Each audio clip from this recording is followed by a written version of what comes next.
வணக்கம் and welcome to mister truth and myth and நான் உங்கள் ஆஸ்ட்ரோ பிகே. ஸோ இன்றைக்கான வீடியோவில் நம்ம எதை பற்றி பார்க்க போகிறோம் அப்படின்னா, ரொம்ப நாளாகவே ஒரு மிகப்பெரிய மித் அப்படிங்கிறது நம்மள்கிட்ட இருக்குங்க. அதாவது என்ன அப்படின்னா, வெள்ளிக்கிழமைகளில் ஆண் குழந்தை பிறந்தால் குடும்பத்துக்கு ஆகாது, முக்கியமாக தகப்பனுக்கு ஆகாது, தகப்பனோட இறுதி சடங்கு அப்போ அந்த குழந்தை இருக்காது அப்படிங்கிற மாதிரி நிறைய கதைகள் அப்படிங்கிறது இந்த வெள்ளிக்கிழமைகளில் ஆண் குழந்தை பிறந்தால் இப்படியெல்லாம் சொல்லுவாங்க.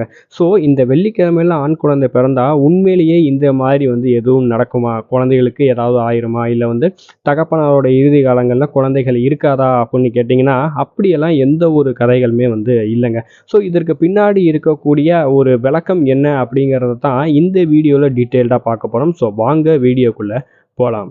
இன்றைக்கான சூழ்நிலைகளில் குழந்தை பிறக்கிறதே ஒரு ஆச்சரியமாக பார்க்கக்கூடிய காலம் வந்துருச்சுங்க. ஒரு காலத்தில் 13 குழந்தை 14 குழந்தைலாம் பெற்றுக்கிட்ட காலம்லாம் இருக்குது.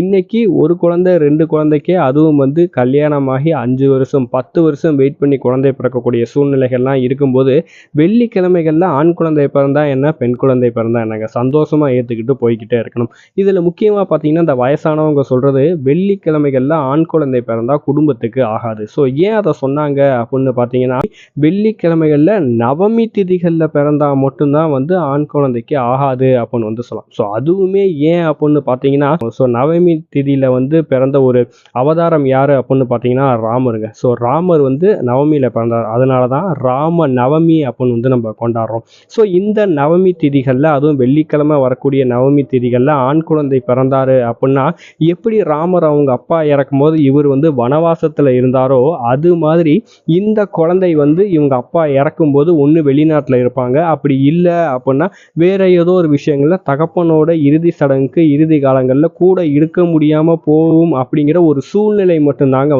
உருவாகும். இதை வச்சு தான் வெள்ளிக்கிழமைகளில், அதுவும் நவமி திதிகளில் ஆண் குழந்தை பிறந்தால் குடும்பத்துக்கு ஆகாது, கடைசி காலங்களில் இருக்க மாட்டாங்க, அவங்க காசு பணங்கிறது நமக்கு பயன்படாது அப்படிங்கிற ஒரு விஷயத்த சொல்லணும் அப்படிங்கிறதுக்காகத்தான் வெள்ளிக்கிழமை ஆண் குழந்தை பிறந்தால் ஆகாது அப்படிங்கிறத மட்டும் சொல்லி வச்சுக்கிட்டாங்க.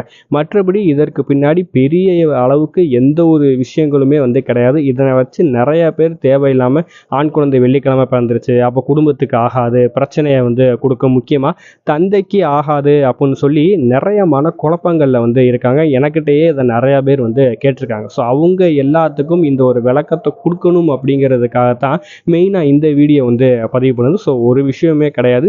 வெள்ளிக்கிழமைகளில், அதுவும் நவமி திதிகளில், இன்னும் குறிப்பாக சொன்னோம் அப்படின்னா தேய்பிறை நவமி திதிகளில் வெள்ளிக்கிழமைகளில் ஆண் குழந்தை பிறந்தால் மட்டும்தான் இந்த ஒரு சிக்கல் அப்படிங்கிறது மேக்சிமம் வராது. பட் உங்களுக்கு பயமாக இருந்துச்சு அப்படின்னா இந்த இதில் பிறந்தால் மட்டும்தான் உங்களுக்கு அது பாதிப்பு அப்படிங்கிறத உண்டு பண்ணி கொடுக்கும். ஸோ சரி, எனக்கு இப்படி பிறந்துருச்சு வெள்ளிக்கிழமையில், அதுவும் தேய்பிறை நவமியில் ஆண் குழந்தை பிறந்திருக்கு, அப்போ இதற்கு என்ன செய்யலாம், இதற்கு எதுவும் பரிகாரங்கள் இருக்கா அப்படின்னு கேட்டிங்கன்னா, ஜாதகத்தை பொறுத்த வரைக்கும் எந்த ஒரு விஷயம் நடந்தாலும், எந்த ஒரு விஷயம் நடக்கணும் அப்படின்னாலும் திசாபுக்திகள் தான் அதை முடிவு பண்ணும்.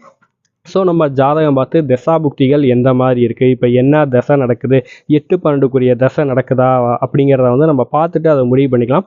பொதுவாக இந்த மாதிரி இருக்குது, இதற்கு எதுக்கும் பரிகாரங்கள் இருக்கா அப்படின்னு கேட்டிங்கன்னா, இப்போ தேய்பிறையில், அதுவும் நவமி தேதியில் ஆண் குழந்தை பிறந்துருச்சு, அதுவும் அது வெள்ளிக்கிழமையில் வந்துருச்சு அப்படிங்கிற பட்சத்தில் ஒன்றும் இல்லைங்க, குழந்தைக்கு ஒரு வயசு 1.5 வயசு முடிஞ்சதும் பார்த்தீங்கன்னா முருகன் கோயில், ஏதாவது ஒரு கோயிலில் தத்து கொடுத்துருங்க. ஏன் முருகன் கோயிலில் கொடுக்க சொல்கிறோம் அப்படின்னா, முருகன் கலியுக கடவுளுங்க.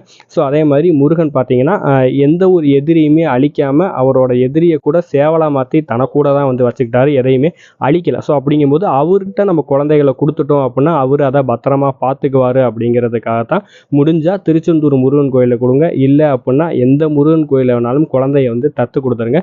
தத்து கொடுத்துட்டு அந்த குழந்தைய திரும்ப வாங்கக்கூடாது. ஸோ தத்து கொடுத்ததுக்கப்புறம் திரும்ப அந்த குழந்தைய எப்போ வாங்கணும் அப்படின்னு பார்த்தீங்கன்னா, குழந்தைக்கு கல்யாணத்துக்கு முன்னாடி நீங்கள் வாங்கினீங்கனாலே போதும். ஏன்னா கல்யாணம் இப்போ 27 வயசு 28 வயசுல நடக்குது அப்படின்னு வச்சுக்கோங்களேன். ஸோ அது வரைக்கும் தந்தைக்கு எந்த ஒரு பிரச்சனையுமே வராது. கல்யாணம் ஆனதுக்கப்புறம் இவங்க தனி குடும்பம் ஆயிடுவாங்க, இவர் தலைவன் ஆயிடுவார். அப்படிங்கிறனால அப்பாவுக்கு பெரிய அளவுக்கு பாதிப்பு அப்படிங்கிறது இருக்காதுங்க. அப்போ கல்யாணத்துக்கு முன்னாடி நீங்கள் தத்து கொடுத்ததை போய் எழுதி கொடுத்து திரும்ப என் குழந்தைய எனக்கிட்டே கொடுத்துரும் சாமிகிட்ட கேட்டுக்கிட்டு நீங்கள் அதுக்கப்புறம் உங்கள் குழந்தைய கூட்டு வந்துக்கலாம். ஸோ இந்த மாதிரி செய்கிறது மூலிமா அப்பாக்கோ குடும்பத்துக்கோ எந்த ஒரு பிரச்சனையும் வராது.